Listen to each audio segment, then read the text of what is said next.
আপনার কন্যা সন্তানটি অটিজম বৈশিষ্ট্য সম্পন্ন। আপনি যখন জানলেন তখন আসলে মেয়েকে সাপোর্ট দেওয়ার ক্ষেত্রে বাবা হিসাবে কিভাবে প্রস্তুতি নিলেন আপনি?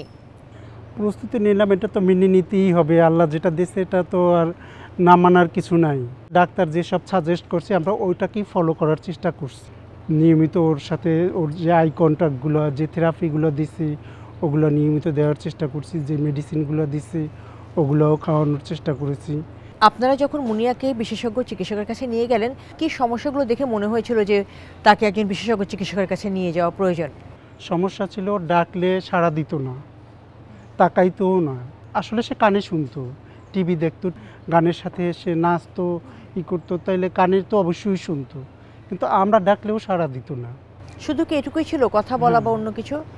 কথা কথা বলতো? বাবা মা দাদা দাদি এগুলো বলতো। আচ্ছা, আর বিশেষ কোনো সমস্যা ছিল কি বা বিশেষ কোনো বৈশিষ্ট্য ছিল কি? সারাদিন একা একা খেলতো, কারোর সাথে মিশতে চাইতো কারোর না? সাথে মিশতো না। আচ্ছা, ওর বয়স অনুযায়ী যে আচার আচরণগুলো থাকার কথা ছিল সেগুলো ওর ভিতরে ছিল না। আচ্ছা, ডাকলে সাড়া দিত না, বা ক্ষুধা লাগলে চাইয়া যে খাইবে ওই রকমেরও ছিল না। এগুলো দেখেই তো আমরা বুঝতে পারছি যে ওর কোনো সমস্যা আছে। বুঝতে পেরেছি। অটিজম বৈশিষ্ট্য সম্পন্ন সন্তান মুনিয়াকে এগিয়ে নিয়ে যাওয়ার ক্ষেত্রে বাবা হিসাবে কিভাবে সাপোর্ট দিয়েছেন? আমি মোটামুটি সব ধরনের সাপোর্ট দিয়েছি।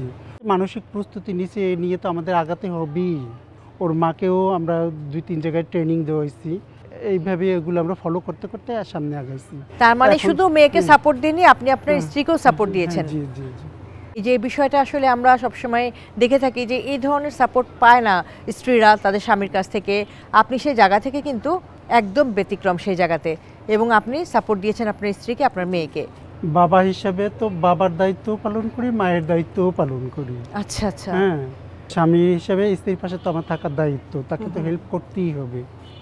আর যেহেতু মেয়ে স্পেশাল, দুজনে মিলে না করলে তো সামনে আগানো যাবে না। দুজনে সমান তালে আমরা কাজ করছি ওর পিছনে, এক একভাবে না। ও নাচছে, ওর সাথে নাচছি, ও গান গাইছে, ওর সাথে গান গাইছি, ওর কবিতা আবৃত্তি করছে। ও তো একা একা বলে না, ওর সাথে সাথে বলছে, ও কবিতা আবৃত্তি করছে।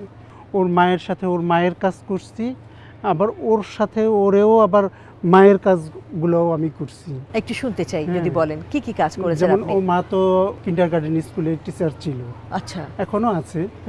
তো সেই স্কুলে গেলে তো ও বাসায় থাকতো, আর আমি আমার জবে ওখানে আমি আমার ডিউটিটা অফিস ম্যানেজ করে 20 শিফট নিতাম, 2টা থেকে রাত 10টা পর্যন্ত।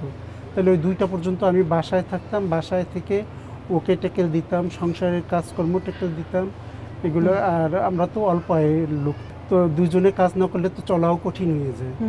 তারপর আমি বৈবাহিক জীবনের শুরু থেকেই অসুস্থ ছিলাম। আচ্ছা, হ্যাঁ, আমি বর্তমানে লিভার সিরোসিস আক্রান্ত। ওই সময় হেপাটাইটিস বি ভাইরাস ছিল, বি ভাইরাসটা এখন নেগেটিভ হয়ে গেছে। এটা তো একটা বিশাল ব্যাপার। একদম একদম একদম কিউর হয়ে গেছে, কিন্তু কিউর হয়েও এখন তো আমি সিরোসিসে আক্রান্ত।